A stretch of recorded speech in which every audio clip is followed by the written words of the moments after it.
Now, a 17-year-old effort to stimulate Nigeria's petroleum industry is taking a step forward in the legislature.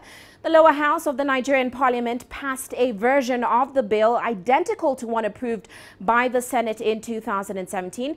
It's the first time the same version of the bill has been passed by both houses. The next step is for the president to sign the bill into law. New taxation legislation will follow the passage of this bill, potentially making it even more attractive for foreign oil and gas majors to pursue projects in Nigeria, particularly in the offshore sector. Well, let's get more on this from Deji Badmus. He joins us now in Lagos. Deji, welcome to the show. 17 years later, we're seeing the first part of this PIB has finally been passed. Now, this part deals with taxation legislation, as we mentioned. Explain to us what changes this new bill will affect in the oil sector.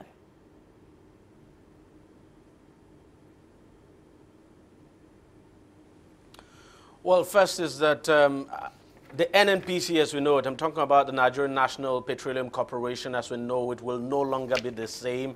We're going to have several companies, and the general idea is that this will engender transparency in the oil industry. If there's one industry that a lot of people have said is so opaque and quite difficult to understand, that the more you look, the less you see, it's the oil industry. But now there's going to be transparency, there's going to be efficiency especially in how the government runs the petroleum sector. And what we're going to see with this bill now that the National Assembly has actually passed is that it will whittle down the power of both the President and the Minister of Petroleum Resources now to some extent, and you know, make these entities that will be springing up now out of the NNPC, it will make them become independent and quite a bit powerful. So it's actually wide-ranging, and everybody's applauding it. But then we should not celebrate it yet, because quite a number of people have actually not seen the details of the bill. We will continue to get reactions in the coming days, and we have to also wait you know, to see how the presidency would react to it. The lawmakers expect that the president would immediately sign up to, you know, give his assent to the bill, but it just may not play out that way. We have to wait and see how the presidency, you know, approaches it. If the president would give his assent to that bill immediately, we just have to wait and see, Uche. Well, Deji, are we finally going to see the National Oil Company, which is the NNPC, unbundled as a result of this new legislation?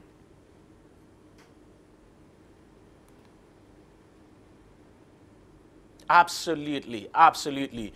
The NNPC, that's one of the key aspects of this bill. The NNPC will cease to exist as it is today. What we're going to see quite a number of companies, about 3 or 4 of them spring up from the NNPC. But there's one company that's going to be very powerful. It's called actually the Nigeria Petroleum Regulatory Commission. Now, that company would take over the activities of about 3 subsidiaries of the NNPC. It will have powers now over the operations of the oil industry.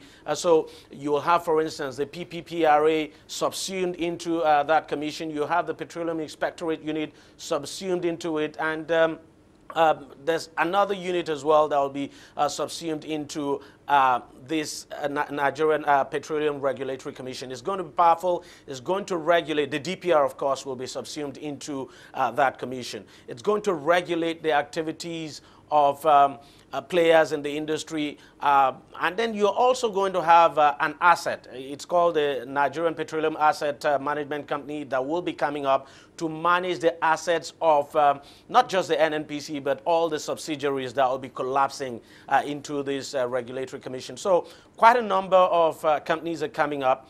We're going to have the National Petroleum Company. That's what they describe it. So the NNPC, of course, will definitely be unbundled. And it's one reason why a lot of people have applauded this bill, because for a long time, people simply say the NNPC has been one behemoth that you know, that has been engaged in a lot of sleaze, if you like, and that its operations very difficult to understand, quite opaque. And now that you're going to have different companies springing up, there'll be more transparency, and these companies now will operate independently. So it's surely going to be a different ball game. No more NNPC as soon as the presidency gives. The president, as a matter of fact, gives his assent to this bill. Right. And as we know, Deji, this is just the first part of the bill. The PIB actually was broken up into sections to help it get through the House of Reps and the Senate as well. Now that the first part has finally passed, what are the expectations for the other accompanying bills to come?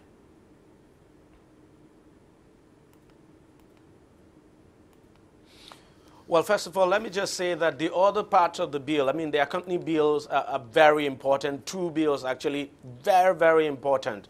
The Petroleum Host Community Bill, very important. That is expected to resolve this dispute now between host communities and the oil operators. So that is very important. You also have the fiscal, they call it the Petroleum Industry Fiscal Bill. That is also very important, will determine government investment in the petroleum industry now. How that is going to play out, we do not know. I don't think, first is we must commend this parliament for being able to pass the Petroleum Industry Governance Bill, because, I mean, we're talking about a bill that has been in the works for over close to 20 years. How it's going to go, we just have to wait and see. But one bill that I think will be very contentious will be the petroleum the Petroleum Host Community Bill. Now, everyone is looking forward to that bill, how it will be dealt with. The host communities especially are looking forward to it. You know, it's as a result of this friction now between the host communities and these oil operators that you have groups like Niger Delta Avengers springing up, men springing up, and often destroying oil facilities. So this is a very important bill. We just have to wait and see how it's going to go. But I think there's no question at all that the current National Assembly is determined to ensure that these bills are passed. I don't think the remaining two bills will be passed in the lifetime of this National Assembly. But the fact is that at least we have one bill. So we wait and see how the lawmakers handle the remaining bills now.